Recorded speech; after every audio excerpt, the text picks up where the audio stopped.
Hello साथीहरु नमस्ते। हजुरहरुलाई स्वागत छ मेरो युट्युब च्यानलमा। आज चाहिँ मैले मोमोको अचार बनाउने सजिलो रेसिपी लिएर आएकी छु। हजुरहरु पनि ट्राई गर्नु होला। यसको लागि मैले काटेको टमाटर लिएकी छु।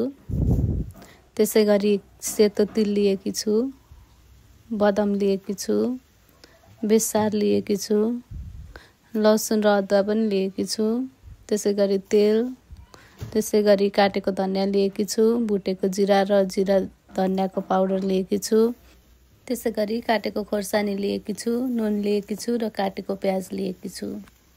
भिडियोमा देखाए जस्तै ग्यासको फ्लेम अन गरेर तेल तताउनु होला। तेल तातिसकेपछि जिरा राख्नु होला।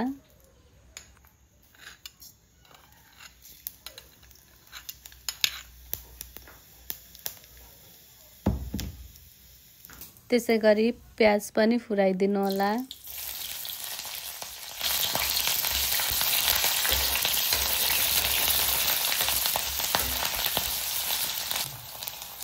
भिडियोमा देखाए जस्तै लसुन र अदुवालाई पनि फ्राई गरिदिनु होला।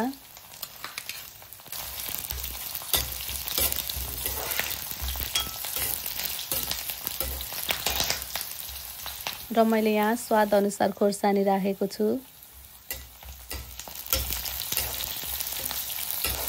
त्यसैगरी मैले 1 चम्चा बेसार राख्दै छु। जिरा धनियाको पाउडरलाई पनि राख्दै छु। र त्यसैगरी मैले स्वाद अनुसार नुन पनि राखे।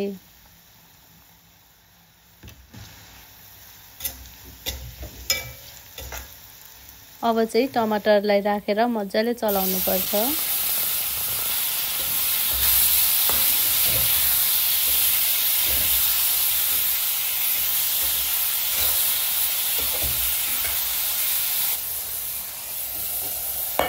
भिडियोमा देखाए जसरी नै बदाम फ्राई गर्नु होला।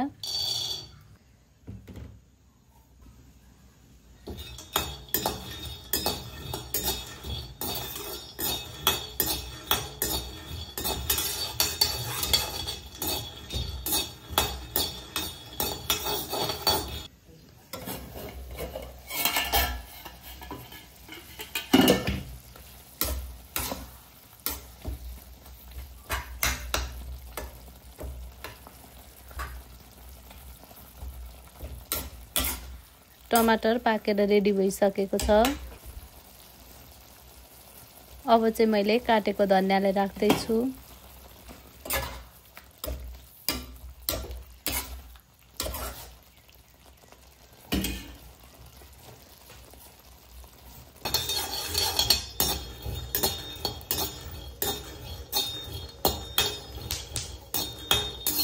बदाम यतिको भुटिसकेको छ।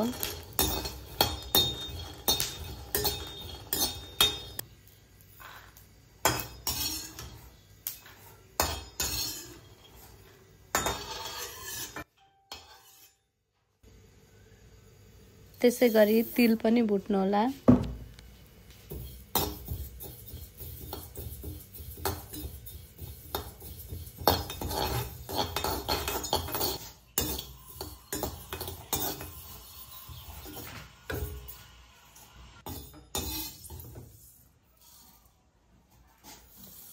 हेर्नुस् त तिल पनि भुटिसकेको छ।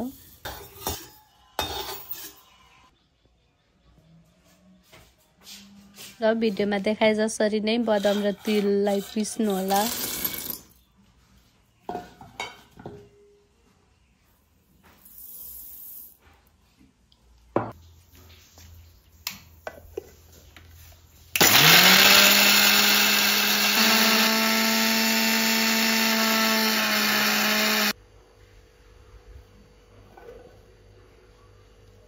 हेर्नुस् त यतिको पिसिसकेको छ।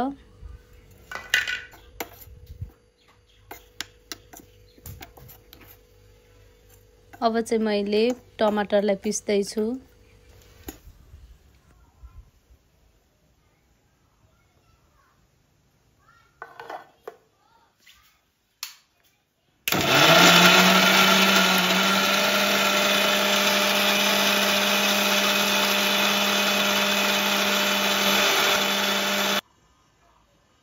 फेरि पनि पिसेको टमाटर माथि पिसेको तिल र बदामलाई राख्दै छु।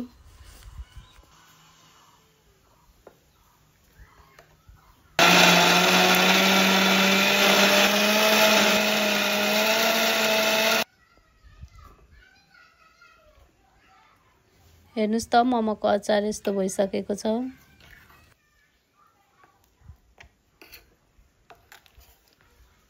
र त्यसै गरी अन्तिममा मैले ल्वाङ र मरिचको धुटोलाई राखेर एकचोटि पिस्दै छु। अचार अलिकति बाक्लो भएकोले मैले थोरै पानी एड गरेँ।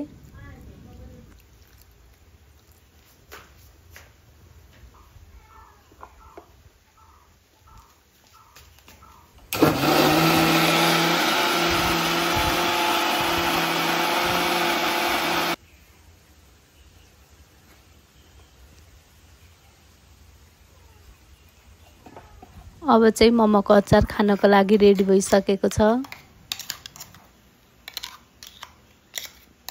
हजुरहरू पनि यसरी नै अचार बनाएर मोमो खानुहोला। मेरो भिडियो अन्तिमसम्म हेरिदिनु भएकोमा हजुरहरूलाई धेरै धेरै धन्यवाद। र मेरो च्यानलमा हजुरहरू नयाँ हुनुहुन्छ भने च्यानल सब्स्क्राइब गर्न र भिडियोमा लाइक कमेन्ट गर्न नबिर्सिनु होला। धन्यवाद।